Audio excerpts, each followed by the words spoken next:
If you have the ability to conceive it, this time-space reality has the ability to deliver it. But you've got to match your own desire. You got to feel good about your desires. And if you don't feel good about your desires, then we would not think about them. Do not torture yourself. And that leads us to the most significant thing that we're wanting to give to you. You ask and it is always given. That's step 1 and 2. I'll just tell you that right off. You ask, can't stop it. Source answers, would never stop it. But step 3 is you've got to be a vibrational match to what you're asking for. When you're in alignment with your desire, it feels like elation. It feels like clarity. It feels like love. It feels like joy. It feels like freedom. It feels like fun. When you are in the state of allowing, it always feels fresh and good. When you are in the state of disallowing or resistance, it feels like fear. It feels like anger. It feels like frustration. It doesn't feel good. There are only 2 emotions. One feels good and one feels bad. But there is this infinite range between them. In other words, you call them all kinds of different things because of different exposure to different experiences. You find different ways of describing your emotions, and you have become better at pinpointing verbally words that mean how you feel. In other words, your ability to describe feelings is unsurpassed.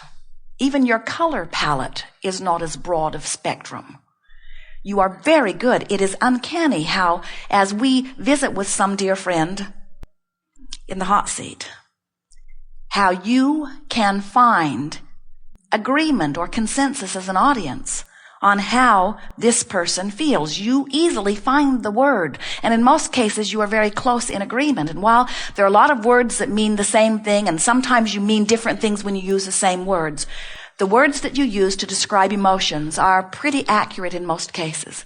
But we are not so much wanting you to worry about finding the word that describes the way you feel, as we are wanting you to identify the feeling of how it feels and then consciously reach for a feeling of relief from that feeling. That's the key. Now think about what that means. Step 1 says, ask. Step 2 says, source will answer what you're asking. Step 3 says, you got to be a vibrational match to what you're asking for. And if you're not, then there is some resistance, which is always accompanied by some feeling. So if your dominant intention is to reach for relief of whatever you are feeling, can you see that you've got to be headed toward where you want to go? All of these things that you've been wanting, whether you've been openly speaking them or not, Source has been hearing. You have been amending your preferences steadily for years. And Source knows exactly who you are and what you want and understands your worthiness of it. So as you relax and start achieving a greater sense of your own value, avalanches of things you've been wanting are going to flow into your experience. It's like they're all lined up outside your door.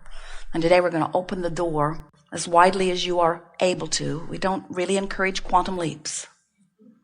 We think it is wonderful that you live in an environment where there's a buffer of time, where things evolve slowly, because it gives you an opportunity to continue to amend your desire. We're eager to talk with you about anything that is important to you. There is nothing that is off limits. Hi, Abraham. I have a question about time. I've heard things that there is no time in God, and that if we have a desire, that desire is like it's almost its own manifestation. And if we crave something, then that means it belongs to us. And I need clarity on that. Well, you've asked several different things all at once here, but this time thing, it's hard to get your thoughts around it, because here you are in a time-space reality. That's like saying there's no space, and you say, and yet, here I am. I bang into things. It is something that I'm perceiving. I can't cease to perceive my space, and you can't cease to perceive your time either. But what they are talking about is that there is this broader dimension from which you have come, and where your inner being is, and where we are, that is timeless in the sense that whatever you give your attention to is. In other words, let's see if we can find a way of bringing this round to satisfy you. It's a big topic. So when you made the decision to come forth into this physical experience, many, as you know, had been here before. And we said earlier that those who have been here in generations that preceded you, as they were having exposure to each other and living the contrast. Desires were being born within them that summoned to this time-space reality. So a sort of momentum has been taking place.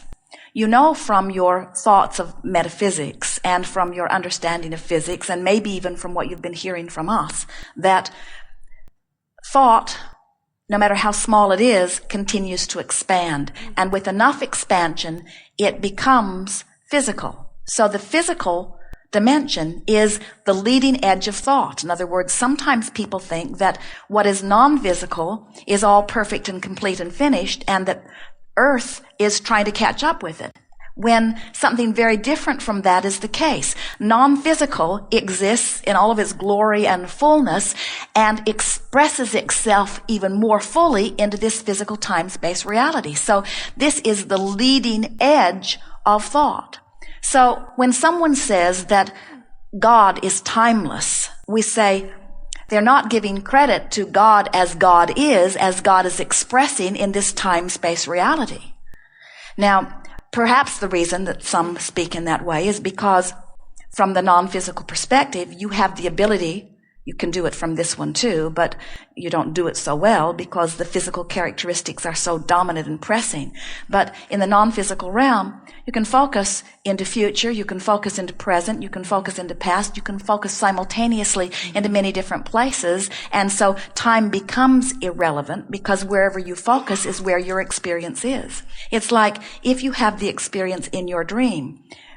Esther loves to relive her dreams to Jerry. Jerry doesn't like it nearly as much as Esther does because Esther has vivid dreams and a night full of them. Every morning she is ready to recount if he will listen. And it is interesting to Esther that her dreams jump spectrums. They jump places, they jump generations, they jump time. In other words, she has these dream manifestations all over the place. And the time sequence is irrelevant and the place sequence is irrelevant.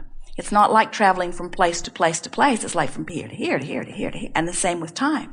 So that's what it is like in the non-physical realm as well. And we think that someone has been trying to interpret that. But never let loose of your appreciation for this time-space reality, which helps you as a leading edge creator to focus your desires and preferences more specifically. Because as you identify from your powerful and important point of view something that you prefer, source energy loves nothing more than to get hold of that desire and begin actualizing around it, you see.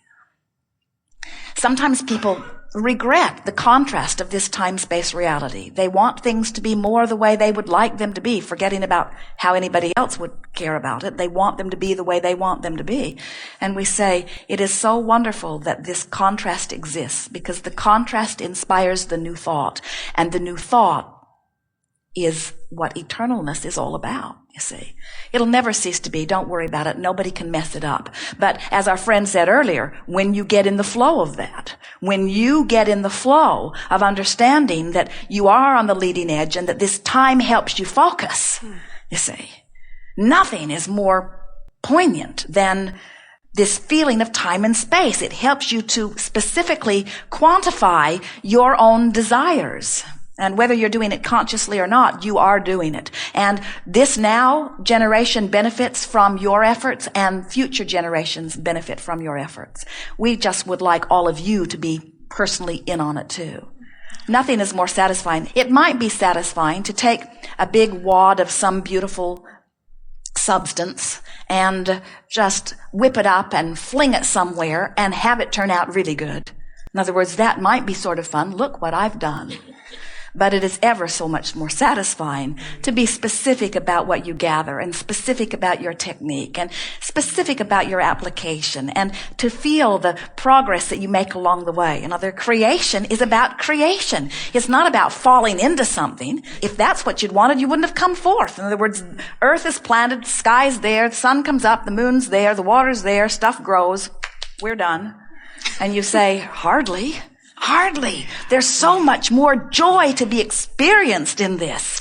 So much more satisfaction, so much more potential for desire that I can then bring myself into alignment with and feel the satisfaction even before it manifests. And as it manifests, oh wow, what do I get when it manifests? A whole new perspective from which to want again. You see, the eternal quest is more opportunity to be. And when we talk about being, we're not talking about being in suffering or being in poverty or being in the absence of desire. We're talking about being in the progress and process of fulfilling the desires as they are born within you. And that being in the flow that you were talking about, that's about identifying a desire and then moving to it and feeling the satisfaction of that. It's about the fun of it. Last night, as Jerry and Esther came in, they'd had a full day, and Esther said, do you want to eat in the room or do you want to eat in the restaurant? And Jerry said, let's go to the restaurant. And they had the most engaging, intoxicating, satisfying conversation with the young girl who waited on them. And as they went back, Esther said, I am so glad we didn't eat in the room. It's so much better to be out there where you can run into something that's fresh and new and alive and stimulating and make you glad that you interacted, you see. Yes. Thank you. Is that the reason why the desire is its own manifestation? Because once you desire, you have that feeling, and is that what brings it into the physical? Well, the desire is a vibration. In other words, we're calling it desire because you can feel what desire feels like. But what desire is simply, and in terms of science, is simply a vibrational frequency that law of attraction is responding to. That's what a desire is. Mm-hmm. What you're talking about is the bringing myself into vibrational alignment with the desire. And of course, then you get all those feeling responses. In other words, I desire something I don't believe, I don't feel good. I desire something I do believe, it feels life-giving. And so you'll never cease to desire, and Source will never cease answering your desires. But you've got to find ways of giving yourself enough relief that you let it in. We see people, they want more money, and Source wants them to have more money, and has lined up, oh, you wouldn't believe, incredible circumstances and events, rendezvous, for their receiving of this steady flow. And then the person stands in the midst of their desire saying, it hasn't come yet, it hasn't come yet, it's not coming yet, where is it? He's got it. How did he get it? What's he doing with it? He's using more of it up than his fair share. Wrong for him to have it. I should have it. Why don't I have it? My mother set me off on the wrong foot. It's the government's fault. The economy is not in a good place. People out there manipulating things, you know how they do. They're looking for every reason in the world to explain why they don't have it, when all they would ever need to do is give themselves enough benefit of the doubt that they feel a little relief. If they could just say, it's coming, that might be too big of a step for some. They could say, well, he didn't always have it. Oh, yes, he probably did. He inherited it, the bugger. But all you're trying to do is give yourself some relief. Maybe some will come to me someday. That might be enough of a statement to give you some relief. Or some of it is coming to me, and I'm happy about what's coming, and I'm making more today than I did at one time. And life isn't only about money. There are all kinds of abundances that are coming to me that are not necessarily money related. And I have all kinds of abundance in terms of clarity, or in terms of physical stamina, or in terms of energy. Abundance is mine in really many, many ways, and abundance is coming to, we're not picking on the subject of abundance other than the fact that it's in the air usually everywhere we go.